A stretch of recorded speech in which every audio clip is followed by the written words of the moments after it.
Hello and welcome. आज हम बात करेंगे इंटरकनेक्शन ऑफ डिफरेंट हाउसेस की।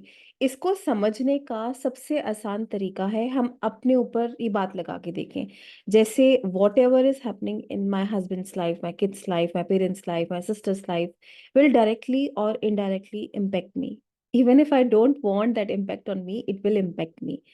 तो जैसे मैं बोलती हूँ टेंथ हाउस मेरे लिए मेरा career, status, fame, how people perceive me, what is my market reputation, यहाँ तक आके रुक जाएगा। और बॉडी पार्ट्स की बात करें तो उसमें नीज आते हैं। पर उसके अलावा उसके डायनामिक्स जो हैं वो हर हाउस से रिलेटेड चेंज होते जाएंगे। जैसे अगर मैं सेकंड हाउस से देखूं तो वहां से वो नाइन्थ हाउस बनता है। तो मेरे मेरे सेकंड का भाग्य मेरा टेंथ हाउस है। मैं थर्ड हाउस से देखूं तो वो एट्थ हाउस बनता है। इसका मतलब ये है कि मेरी सिबलिंग की लॉन्जेविटी या उसके रिलेशनशिप अपने इन लॉज के साथ कैसे होंगे या उनका स्टेटस कैसा होगा, वो भी मेरा टेंथ हाउस ही बताता है। तो एक हाउस का जब रोल, उसका फंक्शन, उसकी इम्पोर्टेंस डिफरेंट हाउसेस के अकॉर्डिंग चेंज हो जाती है और वो भी उसका काम होता है। इसको समझना क्यों जरूरी है? क्योंकि जब क्वेश्चन पुट किया जाता है, घुमा के पुट किया जाता है अपने सिस्टर के लिए, सिबलिंग के लिए, पेरेंट्स के लिए, तो आप अपने चार्ट से कैसे उस बात को कंफर्म करेंगे? या जैसे इलेवेंथ हाउस या फोर्थ हाउस प्रॉब्लम गिवर है, तो और कौन है जो उसको सोल्यूशन के फॉर्म में हमें हेल्प कर सकता है, उसको ओवरटेक कर सकता है? इन सब बातों के लिए हमारा जो विजन है वो ब्रॉड होना चाहिए। मतलब कि हमें एक पर्टिकुलर हाउस को डिफरेंट पर्सपेक्टिव से समझना चाहिए। चलिए स्टार्ट करते हैं। जब एक हाउस का रोल या इम्पैक्ट बदल जाता है या इंटरकनेक्टेड रहता है from house to house relationship. Tenth house मैंने बोला मेरे कर्म, करियर, रेपुटेशन का है और नीज का है बॉडी पार्ट में। पर जब मैं उसको डिफरेंट एंगल से देखूंगी, डिफरेंट हाउसेस से देखूंगी, तो उसका रोल कैसे बदलेगा इस पर बात करेंगे हम। जैसे जो टेंथ हाउस है मेरे सेकंड हाउस से नाइन्थ हाउस है। नाइन्थ भाग्य का होता है। ऐसा बोला जाता है कि अगर लगन लगन लॉर्ड वीक है, नाइन्थ हाउस स्ट्रांग है, तो eventually you will come out of the problems. भाग्य, परमात्मा आपका साथ देंगे। तो सेकंड हाउस जब मेरे finance, family, habits, speech, possession की बात कर रहा है, जैसे किसी की आईज में दिक्कत है या किसी के फेस में प्रॉब्लम है, जैसे वो स्पीच उनकी करेक्ट नहीं है, स्टेमर करते हैं, बहुत टाइम हो गया बच्चा बोल नहीं पा रहा है, या सेविंग्स ठीक नहीं जा रही है, फैमिली में कोई इशू है। So whenever you are addressing these matters, किसी के भी चार्ट में वो आई इशू की बात करें, कोई भी बात करें, अपने रिलेटेड भी बात कर रहे हैं, तो आपको इनवेरेबली टेंथ हाउस देखना ही देखना है, क्योंकि वो सेकंड का भाग्य है। If second house, second lord are strong, तो सेकंड की जो भी प्रॉब्लम्स हैं वो परमात्मा की कृपा से धीरे धीरे ठीक होती जाएंगी। So to address one query, आपको सिर्फ सेकंड हाउस पर नहीं रुकना है। You have to see tenth house also, to see कि इवेंचुअली किस्मत का साथ मिलेगा या नहीं मिलेगा। इसी तरह से जो नाइन्थ हाउस जब स्ट्रांग हो जाता है तो हम सेकंड की जो प्रॉब्लम्स हैं उसको अपने लक या फॉर्चून के थ्रू दूर कर सकते हैं। फिर बॉडी पार्ट की पर इंजरी भी इंडिकेट करता है कि दूसरे भाव में प्रॉब्लम होगी। 2, 6, 10 आर्था त्रिकोण भाव है।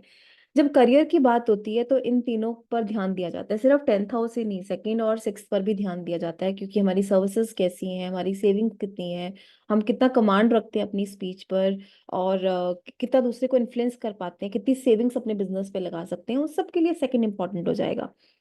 तो if you get into knee injury, तो वो एक इनडायरेक्ट इंडिकेशन हो सकता है that second can get impacted. Savings में ट्रबल आ सकती है, फैमिली में ट्रबल आ सकती है, फैमिली हार्मनी खराब हो सकती है, इनडायरेक्ट इंडिकेशन।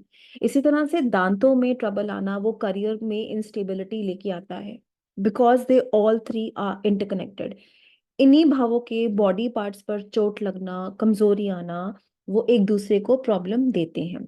ये ट्राइन रिलेशनशिप इतना स्ट्रांग है, जैसे सेकंड में हमने लॉसेस फेस किए, उसके लिए लोन लिया, तो हमारे करियर में इंस्टेबिलिटी आ गई। करियर में इंस्टेबिलिटी आई तो फाइनेंसेस डिक्रीज हो गए, उस वजह से प्रॉब्लम्स या डिजीजेस आने लग गई। So 2, 6, 10 are connected. Third house, third से बात करें तो टेंथ हाउस 8 बनता है। तो अगर मेरा टेंथ हाउस अफेक्टेड है तो हम ये बोल सकते हैं कि मेरी सिबलिंग को अपने इन लॉज के साथ रिलेशनशिप रखने में या उनकी खुद की लॉन्जिविटी में प्रॉब्लम हो सकती है।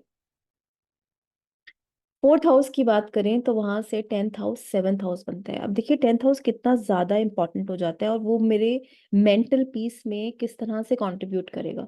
क्योंकि जो भी प्लैनेट टेंथ हाउस में बैठा है या टेंथ हाउस को अफ्लिक्ट कर रहा है, वो डायरेक्टली मेरे फोर्थ हाउस को इम्पेक्ट कर रहा है।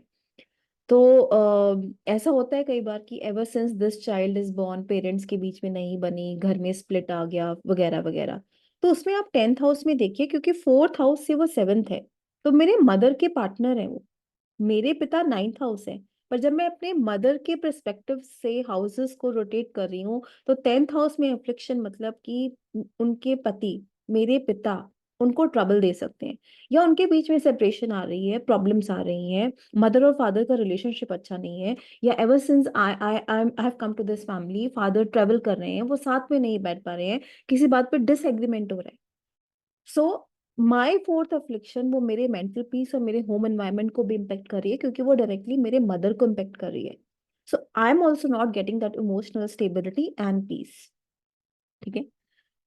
अब अगर मैं फिफ्थ हाउस से देखूं तो टेंथ हाउस सिक्स्थ हाउस बनता है, मतलब कि फॉर माई किड वो हाउस उनका सिक्स्थ है, जो उनकी जो हमने सिक्स हाउस पे बहुत डिटेल पे बात की थी, कब वो डिजीजेस से फ्री करता है या डिजीजेस देके जाता है, तो उसके लिए वही फैक्टर्स आपको फिफ्थ से लगाने हैं। बट सिक्स्थ हाउस अच्छा होना मतलब कि मेरा बच्चा अपनी सर्विसेज में, अपने जॉब में बहुत अच्छा होगा, जिससे उसको इवेंचुअली तरक्की मिलेगी। पर सिक्स में अफ्लिक्शन होना वो चाइल्ड को हेल्थ इश्यूज भी दिखाता है, बिकॉज वो वहां से सिक्स है। अब फिफ्थ हाउस, अब जब सिक्स की बात करते हैं तो सिक्स से जो टेंथ है वो फिर फाइव हाउसेस अवे है। ठीक। और पंचम भाव का काम क्या होता है? पंचम भाव होता है बुद्धि, creativity, skills, learning, even promotion भी फिफ्थ हाउस से होता है। So if I if I if my tenth house is very strong, इसका मतलब ये है कि मुझे जो ग्रोथ मिलेगी मेरी स्किलफुल होने की वजह से, ड्यूटीज अच्छी अच्छी तरह से परफॉर्म करने की वजह से, वो जल्दी मिल जाएगी, क्योंकि मेरा एक ट्राइन सुधर रहा है। मेरे सिक्स का पंचम अच्छा हो रहा है। प्रमोशन मिलना, इनोवेशन दिखाना अपनी सर्विसेज में, वो बहुत इजी हो जाएगा मेरे लिए। सेवन्थ हाउस से बात करें तो सेवन्थ से जो टेंथ है वो फोर्थ हाउस पड़ता है। इसका मतलब ये है कि वो मेरे पार्टनर की हैप्पीनेस, प्रॉपर्टी, डोमेस्टिक कंफर्ट है। टेंथ हाउस में, आपके टेंथ हाउस में दिक्कत है, इसका मतलब ये भी हो सकता है कि आपका पार्टनर जैसी फैमिली से बिलोंग करता है, वो वहां पर चैलेंजेस रहते हैं, उनको अपने ही घर में अच्छा नहीं लगता है, ये सारी, या उनकी मदर को कोई दिक्कत है, ऐसा भी हम बोल सकते हैं। तो और हाँ, ये भी बहुत इंपॉर्टेंट है कि if your tenth house is afflicted, so you should not buy joint property with your partner, क्योंकि उनका फोर्थ अफ्लिक्टेड है। सो इवेंचुअली लॉन्ग रन में वो ज्यादा आपको फायदा नहीं देंगे, अपना फोर्थ खराब करके बैठे हैं। ऑफ कोर्स उसके लिए डिविजनल चार्ट्स होते हैं, but always start from D1। आपको D1 से कोई ना कोई क्लू मिलना ही चाहिए। अब अगर एट्थ हाउस से बात करें तो टेंथ हाउस बना वहां से थर्ड हाउस। एट्थ हाउस की अच्छी बातों में आती है LIC, pension, inheritance, easy money, easy property coming in. So वहां से जो थर्ड बना, वो बना हमारा पेपर वर्क। ठीक है। So if tenth is weak, हो सकता है कि हमें प्रॉपर्टी क्लेम इसलिए नहीं कर पा रहे हैं क्योंकि हमारा पेपर वर्क, हमारी कम्युनिकेशन अच्छी नहीं थी while we applied for the inheritance, और कोई और उसका फायदा उठा के ले गया। नाइन्थ से बात करें तो नाइन्थ से टेंथ हाउस सेकंड होता है। इसका मतलब वो मेरे फादर की फैमिली, अर्निंग, सेविंग्स हैं। वहां पे रिफ्लेक्शन डायरेक्टली बताता है कि मुझे फादर से सपोर्ट नहीं मिला। फादर फाइनेंशियल सपोर्ट नहीं दे पाए, या फादर की ईटिंग हैबिट्स या उनका कल्चर, उनका थिंकिंग प्रोसेस, उनके जो संस्कार थे इतने अच्छे नहीं थे कि वो मुझे हेल्प कर पाए किसी भी तरह से मेरे कर्म में। वहां से वो सेकंड है। अगर हम इलेवेंथ हाउस से देखें तो टेंथ हाउस ट्वेल्थ बनता है। Twelfth house foreign losses, ending और ending stage of a life होता है। तो इलेवेंथ हाउस को कौन सा जीवा रिप्रेजेंट करता है? मेरे एल्डर सिबलिंग, मेरा चाचा, उनका ट्वेल्थ मुझे देखना है। This means that if my tenth is afflicted, तो उनकी जो लास्ट स्टेज है, एंडिंग स्टेजेस है, वहां पर दिक्कत हो सकती है। ट्वेल्थ हाउस से बात करें तो टेंथ हाउस बनता है eleventh house, gain of my twelfth house. Tenth में जान होना, टेंथ लॉर्ड का स्ट्रांग होना, इसका मतलब ये है when I go to foreign मुझे वहां से गेन्स और अपलिफ्टमेंट हो सकती है। कोई भी ऐसा फॉरेन वेंचर जो पॉजिटिवली मुझे इम्पेक्ट करेगा, करियर में ग्रोथ देगा, अचीवमेंट देगा फॉरेन कंट्री में, उसके लिए भी टेंथ हाउस टेंथ लॉर्ड का स्ट्रांग होना चाहिए। अब हमने जो इतनी स्टोरी डाली है उसको प्रैक्टिकली चार्ट्स के ऊपर अप्लाई करके देखते हैं। अब इनका एक सिंपल क्वेश्चन है मेरे से कि हमें इनहेरिटेंस लेने में मुश्किल आ रही है, वो मेरे पापा की सेविंग्स है, my father has created that wealth, और चाचा जी अब उसको क्लेम कर रहे हैं, इसको कैसे देखें? इसको देखना बहुत सिंपल है, my father's savings should be my inheritance. मेरे फादर की सेविंग कौन सी हुई? मेरा टेंथ हाउस, मेरा टेंथ लॉर्ड। मेरा जो टेंथ लॉर्ड है वो छठे में है, तो वो एक डिस्प्यूट की एनर्जी कैरी करता है, पर वहां पर उनको उच्च की राशि मिली है, तो वो उनकी स्ट्रेंथ की बात करता है। When my tenth lord has gone to the sixth house, इसका मतलब है कि उसके जो सिग्निफिकेशन है मुझे लड़के ही मिलेंगे, पर स्ट्रेंथ होने की वजह से मुझे मिलेंगे। मुझे मिलेंगे कि नहीं मिलेंगे वो आगे समझते हैं। अब मेरा जो एट्थ का कनेक्शन है वो मेरे टेंथ के साथ है, क्योंकि मेरा एट्थ लॉर्ड ट्वेल्थ में बैठ के मेरे टेंथ लॉर्ड को एस्पेक्ट कर रहा है। और उसमें इलेवेंथ लॉर्ड भी आते हैं जो मेरे फादर के सिबलिंग हैं। वो कोर्ट में गए हैं, वो लिटिगेशन कर रहे हैं जहां पर ट्वेल्थ और सिक्स एक्सेस एक्टिवेट हो गया है। वो क्लेम कर रहे हैं प्रॉपर्टी हमारी भी है, ये रिसोर्सेज हमारे भी हैं, तो ऑपोजिशन का रिश्ता बन गया है। अब ये मुझे मिलेगा कि नहीं मिलेगा? अगर मैं ऐसे देखूं तो लगन से जो शनि है वो छठे गए हैं। कोई भी प्लैनेट हमसे 6 या 8 चले जाता है, वो हमें दिखता नहीं है, वो it's not in a site, तो वो मिलता नहीं है इजली। पर वो लगन लॉर्ड से 11 चले गए हैं। अगर मैं डिग्री कनेक्शन देखती हूँ वीनस और सैटर्न के बीच में, तो क्योंकि जुपिटर आपका एट्थ लॉर्ड भी है, टेंथ लॉर्ड आपका बहुत स्ट्रांग है in spite of going to the sixth house, and Saturn is decently placed from the lagna lord, वो डिग्री वाइज वेल प्लेस्ड हो गए हैं, तो आपको वो मिलेगा। पर हाँ, through litigation, through court case. तो इसका आंसर मुझे कैसे देना था? मुझे पता रहता कि मुझे इनके सिग्निफिकेशंस देखने कैसे हैं, मैं तभी आंसर दे पाती। तो टेंथ हाउस ने अपना रोल कैसे चेंज कर लिया as per the question, and it is impacting me also. अच्छा, अब इनका क्वेश्चन था कि हमें किसी ने बोला था कि आप वाइफ के नाम पे प्रॉपर्टी मत लीजिए। हमने ली तो वो प्रॉपर्टी अंडर कंस्ट्रक्शन थी, अब वो प्रॉपर्टी रुक गई है। तो वो ठीक ही बोल रहे थे, और that time I didn't believe in astrology. अब मुझे वहां से पैसे की रिकवरी होगी या नहीं होगी, या वो पैसा गया हमारा, और प्रॉपर्टी की आगे कंस्ट्रक्शन होगी, या हम शिफ्ट हो पाएंगे, वगैरह वगैरह।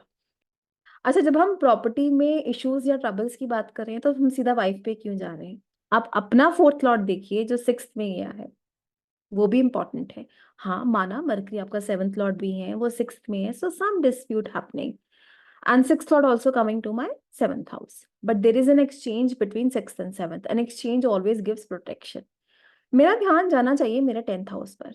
मैं अगर सेवन्थ को लगन बना के देखती हूँ तो उनके फोर्थ में उनका फोर्थ लॉर्ड वेल प्लेस्ड है, सैटर्न से एक्सपेक्टेड है।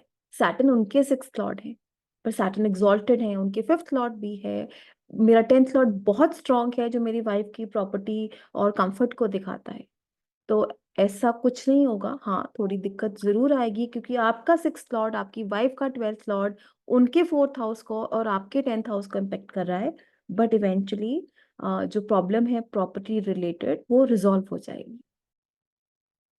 ये चार्ट देखिए, इनका पहला क्वेश्चन ही यही है कि बृहस्पति उच्च के मेरे लगन में है, वो वक्री हैं, ये तो सभी दोषों का नाश कर देते हैं। But ever since I am born मैंने तो बहुत स्ट्रगल्स देखी हैं, मेरी एस्पिरेशंस बहुत आई हैं, पर उसके अकॉर्डिंग मुझे कुछ इतना ज़्यादा मिलता नहीं है। मुझे एफर्ट्स बहुत ज़्यादा करने पड़ते हैं, फैमिली में भी डिस्प्यूट रहता है, थोड़े आई इश्यूज भी हैं मेरे को। तो आपको क्या लगता है कि अल्टीमेटली मेरे सेकेंड हाउस प्रॉब्लम्स रिजॉल्व होंगी कि नहीं होंगी?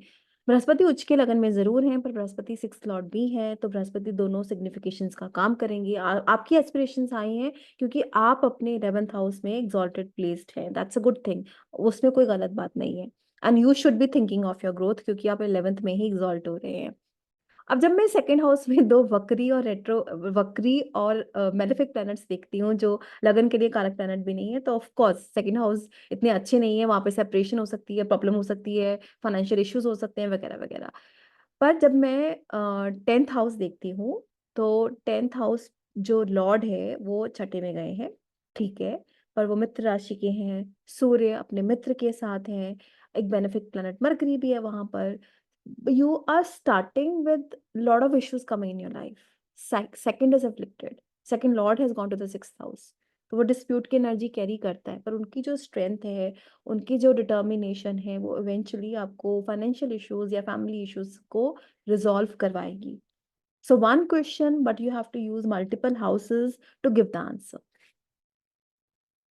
आई होप आपको आज का वीडियो अच्छा लगा होगा। So next time you are handling any query, आप उसको मल्टीपल एंगल से देखोगे या आपको समझ आएगा कि इस क्वेरी का आंसर डायरेक्टली D1 से कैसे करना है, या प्रॉब्लम को D1 में समझना कैसे। जैसे हमें कोई बात बोल रहे हैं कि मेरी लाइफ में ये प्रॉब्लम है, ये अच्छा है, ये बुरा है, इसने ऐसे किया, कभी कभी हमें समझ में ही नहीं आता है कि उस हाउस को हम एड्रेस कैसे करें या पकड़े कैसे, या ये प्रॉब्लम क्यों आ रही है।